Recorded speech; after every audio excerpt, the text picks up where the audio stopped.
All right, I'm going to talk about vision striking in this video, specifically off a conversation with a friend who is also a fighter that I know, that we go way back.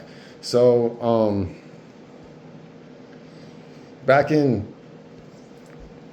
I went to his gym. He was hosting a practice or whatever we want to call it. And it'd been years since I'd really seen him and got to talk about like my philosophies in fighting. I guess I'm just giving context to people who might watch this and don't know what I'm talking about. But anyways, so in vision striking, what I teach is a lot like life. There's a lot of interwoven parts to it.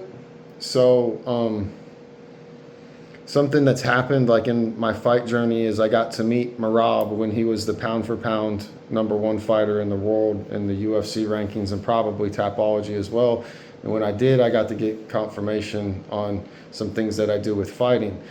As I'm sharing these stories or with my friend, and there are other fighters involved in these stories, but Merab's the one that we mentioned in our conversation. I'm sort of talking about how what I'm trying to tell my friend is how so many people told me I was wrong about my philosophy, and then I went and asked the best in the world, and they told me I was right. Like, it made sense. And then my friend asked me, well, what did Merab say?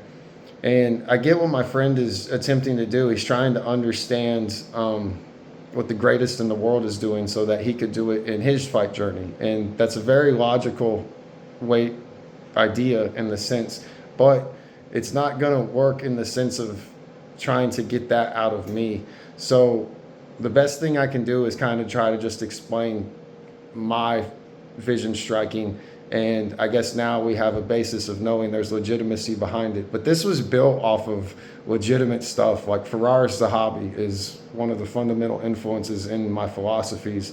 And I referenced that years ago. No one would listen.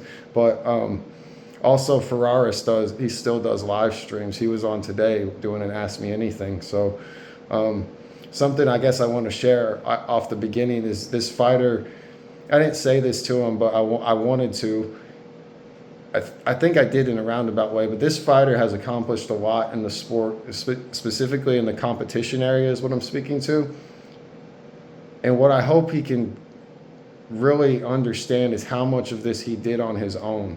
Like and I'm not trying to diminish anyone around him or anything, but if he doesn't do what he does to get signed to what he got signed to, which he'll know when he hears this, it doesn't happen. Like, he took a big step and a risk in trying for himself to get where he is, and he's listened to so many different voices and experienced so much. So the key in learning like this is experiencing it. So Merab could tell us exactly what he does, but if we hear it and we just assume we understand it and then start trying to tie it into what we're already doing, it doesn't work that way. We've got to understand it from a very, very basic level. And this sounds like a philosophical crazy statement, but a lot of things can't be taught. They can only be learned. And I've said that for years. I used to say it being funny as a kid, but I'm very serious about that now. All right, so I'm kind of rambling for a couple minutes, but I feel like it matters. So to get specific with vision striking, my friend says he looks at the chest. I can't lie, that it didn't make me angry when he said it, but there was this shock that came inside of my stomach where I'm like, oh God, I don't want to engage in this conversation right now because that is so prehistoric to me. I don't mean that from a disrespectful sense. And when I teach people this, most people aren't going to say it from that because they don't have the confidence in themselves, but I'm going to make you destroy that yourself. I'm so confident in what I'm doing. I will make you on your own do your own test and test your own thing. And by the end of it all, you're going to be like, whoa, yeah, this doesn't make any sense. Okay, so let's start with some basics. Everything is interwoven, and I feel like I'm going to end up spending a long time explaining some basics, but something that we probably won't get to that is very, very important in my philosophy is I'm built around the sweet science of boxing. The sweet science of boxing is a whole nother lesson, and it has to do with energy and the dispersion of such. So to give you an example of that, A lot of times new people, when I'm teaching them how to strike and how to do this so they can experience more safely, instead of going in there and trying to take each other's heads off, they'll be like, well, my dad taught me I should punch through someone's skull.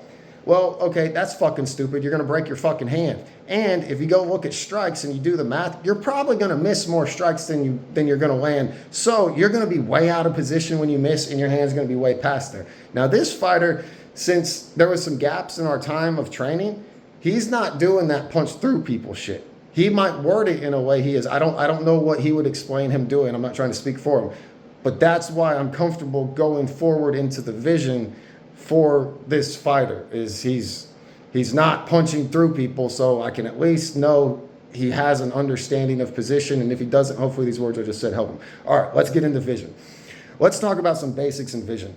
And I'm approaching this from what you're saying. So something he said is he looks at people's chest. Okay, your skull is designed in a sense where your vision is going to see more down than up. So you're already an experienced fighter. When you watch Sean Strickland, or probably go back and watch some tape of me, like in the gym or whatever, times we spent together, I got to get sideways. I fight a lot like this, you know? And now there's times I put my arms up, but my head's up real high, you know? That's not how you want to be in competition. You already know this. I'm not telling you anything. So you're going to duck your chin a little bit. We all should duck our chin a little bit in competition. That way we don't suffer whiplash. This is another part of sweet science, but I don't have time to get into that one. All right. So already you're looking at the chest, you're not looking up. You are going to be looking, and your skull is designed that you can't see higher up. Let me try to give some detail to that. This part of your skull is designed in a way where it's blocking your eye. Your skull is built so that stuff cannot fall into it. You have a way easier slope to come down to see here. So if you're looking straight forward and you were to take a picture, you're going to see more of below your eye level than you will above it. Does that make sense? And naturally, as you interact and focus with things, you're going to do the same thing. So if you're already looking at someone's chest, like, I got to stay focused. You're already looking at someone's chest, and then you're lowering your head like you should be, you have restricted so much vision. You're basically maybe cutting them off at the top. You don't have a focus on their head. That doesn't make any sense, man. That doesn't make any sense. And that goes to a fundamental statement that I teach is you can't hit what you can't see. I teach that from a defensive perspective. When people are learning how to use vision striking, the number one thing you need to be doing is going into a round and staring at someone's chin and keeping yourself safe. Do not dwell on hitting them first. The number one thing in fighting is keeping yourself safe. That's the number one thing. Doesn't matter if you're training, doesn't matter if you're competing. If you want to experience a bunch of this sport, and you have to get better by experiencing a bunch of this sport, you have to stay safe so that you can be physically able to experience a bunch of this sport. Okay, so we're staring, our vision is cut off, more restricted than normal because our head is physically bent a little lower. You're looking at the chest as compared to lifting your eyes and looking them up at their head. So when I say you can't hit what you can't see, you're looking at their chest, and you could probably hit them in the chest very well. That's great. But how many fights get won by hitting someone in the chest? That's just not accurate. Let's go into something else. You said something about reflexes. Okay, so a reflex, when someone's fighting, you can't, I don't know what you have the idea of a reflex on, but a reflex is going to be something like if someone starts punching at you, like go watch World Star. People they turn their head sideways and they just got an arm straight. They're just like that. And they're kind of sideways and they're creating a bar. If there's an explosion or fire in front of you, you do this. You do this. You turn away. Turn away. That's a reflex, okay? So the idea that I think where your idea might be going, but I'm not positive, is you've built the reflex of you're going to fire back when things are coming, like you're going to block and fire back. That's not a reflex. And if you're doing it blindly, like looking at the chest, you're just kind of throwing a shot up. So much of the sweet science of boxing revolves around depth perception. There's so much interwoven to this. So here is the challenge that I want to give you on if you are looking at someone's chest. I need something to reference. Okay, so if you're looking at someone's chest, we'll say I'm standing, so right, close to the wall. About right here is the top of my head. My chest is, well, my chest line's up about the middle of these posters, okay? Let me try to get this better.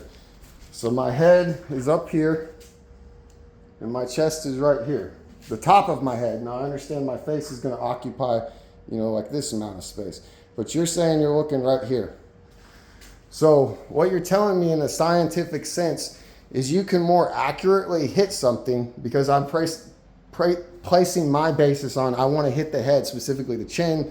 There's whole science behind that. You're saying you can hit this more accurately while looking at this. I'm calling bullshit on that. I know you can't. Go test it. Go put an X. Man, my food's done. That works out perfect. Go put an X on someone's chest. Have them stand next to a wall. Like I'm giving you a way to test it yourself. I'm so confident I can prove it because you can prove it to yourself. Put an X where someone's chest is. Like get Wayne, have him stand next to the pads and put an X right there. Start putting some X's up where his head would be. But you know in fighting, we're not standing still. You might get me to stand still right now because I'm lazy, so I'm just standing there or whatever. Let me give a more visual.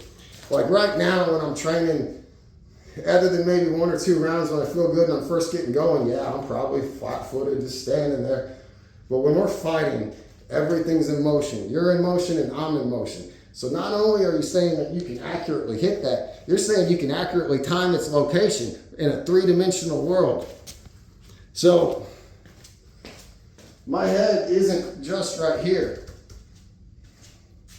We're fighting, my head's here, here, here, here, here, here, here, here.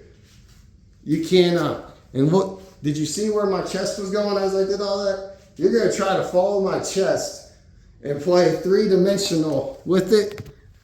Never gonna work. Scientifically makes absolutely no sense. I felt like it's easier for me to try to explain that in a video because like, for me to say it as blatantly, as directly as I need to, I feel like sometimes it can come off disrespectful or confrontational, and that's not my intent. And I'm very confident that this fighter, if he listens to this video, he's not gonna feel it like that. But that's a simple summary. I hope it makes sense. There's so many layers to this though.